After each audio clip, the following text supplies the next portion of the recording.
Dobrodošel v dnevnem podkastu, kjer raziskuješ najpomembnejša vprašanja življenja skozi misli in nauk starih stoikov, kot so Seneca, Epiktet in drugi. Vsak dan ti prinaša novo lekcijo o življenju, prilagojeno za človeka v modernem času.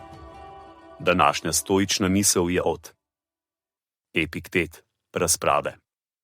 Kličemo k Bogu vsemogočnemu, kako lahko ubežimo tej agoniji? Neumnež, ali nimaš rok? Ali je mogoče, da je Bog pozabil, da ti da par? Sedite in molite, da vam ne teče nos. Ali pa preprosto obrišite nos in nehajte iskati grešnega kozla. Konec citata. Sledi kratka razširitev te misli za modernega človeka. Vse prevečkrat se ljudje zanašamo na zunanje sile ali druge, da bi rešili naše težave. Včasih, ko se soočamo z neugodno situacijo, lahko začnemo klicati na pomoč ali iskati drugega, da bi nosil krivdo. Vendar nam Epiktet sporoča drugačno misel. Morda ste se na primer znašli v težkih finančnih razmerah in se sprašujete, zakaj vam je to moralo priti na pot. Lahko se pritožujete, krivite gospodarstvo, vlado ali kogarkoli drugega. Ampak ali je to resnično rešitev? Epiktet bi rekel ne. Namesto tega vam sporoča, da uporabite roke, ki vam jih je dal Bog, vaše zmožnosti, veščine, talente.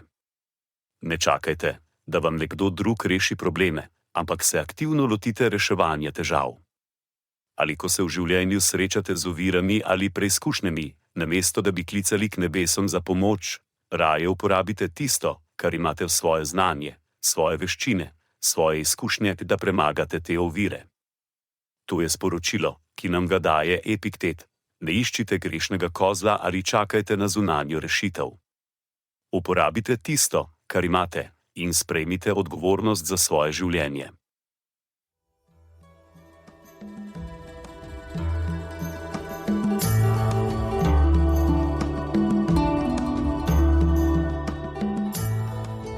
Kot pravi Seneca, nič ne osrečuje toliko kot ljubeča in zvesta prijateljstva.